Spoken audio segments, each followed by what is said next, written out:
उद्या दोन्ही राष्ट्रवादी एकत्र आले तर आश्चर्य वाटणार नाही असं शरद पवार अनौपचारिक गप्पांमध्ये म्हणतायत। एकत्र येण्याबाबतचा निर्णय सुप्रिया सुळे यांनी घ्यायचा आहे असंही पवारांचं म्हणणं आहे। मी आता या प्रक्रियेमध्ये नाही असं पवारांनी सांगूनच टाकलंय। तर दोन्ही पक्षांचे लोकप्रतिनिधी हे एकाच विचाराचे आहेत असं देखील पवार म्हणतायत। या सगळ्या विषयी बोलण्याकरता राष्ट्रवादी काँग्रेसचे नेते अमोल मिटकरीजी आपल्यासोबत जोडले गेलेले आहेत। मिटकरीजी, काय पहिली प्रतिक्रिया या सगळ्या मुद्द्यावर?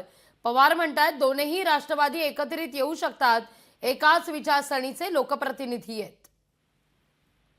नाही, पवार साहेबांनी मांडलेली भूमिका आणि व्यक्त केलेलं मत याबद्दल कोणाच्याही मनात दुमत असण्याचं कारण नाही। शेवटी ते ज्येष्ठ नेते आहेत, पक्षाचे मार्गदर्शक आहेत आणि राष्ट्रवादी काँग्रेस पक्ष गेल्या अनेक वर्षांपासून आदरणीय पवार साहेबांच्या विचारधारेने काम करतोय। आज पवार साहेबांनी जे काही हे व्यक्त केलंय, मीडियामध्ये पण त्या बातम्या चालू आहेत की दोन्ही पक्षाची विचारधारा एक आहे, म्हणजे अर्थातच दुसरा गट।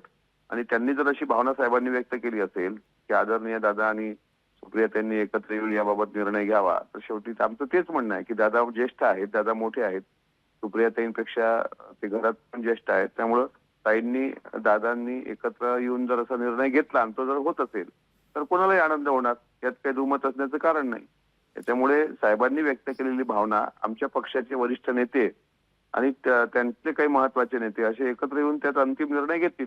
माझ्यासारख्याची कार्यकर्त्याची भावना विचारणार, साहेबांनी व्यक्त केलेल्या भावनेचा मी आदर करतो, सन्मान करतो। अगदी मिटकरीजी, पण यातून एक मुद्दा उपस्थित होतोय। येऊ घातलेल्या स्थानिक स्वराज्य संस्थांच्या निवडणुका, त्यापूर्वी शरद पवार यांचं हे विधान, मग स्वतंत्र राष्ट्रवादी या निवडणुका एकत्रित येऊन लढणार का? या सगळ्या संदर्भात काही पक्षांतर्गत चर्चा सुरू आहे का? काही कुजबूज सुरू आहे का? नाही, एक लक्षात घ्या, स्थानिक स्वराज्य संस्थेच्या निवडणुकांचा काल सुप्रीम कोर्टाने निर्णय जाहीर करा, म्हणजे 4 महिन्याच्या आत निवडणुका घेण्याचे आदेश निवडणूक आयोगाला दिले।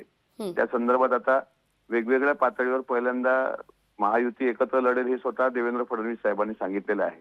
आता महायुतीमध्ये राष्ट्रवादी काँग्रेस पक्ष हा महत्वाचा घटक अजितदादांच्या नेतृत्वात तिथे काम करतो आहे।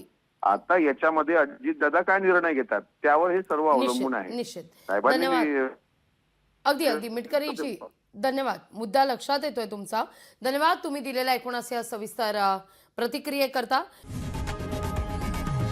लोकशाही मराठी ऐका, पहा, जागरूक रहा।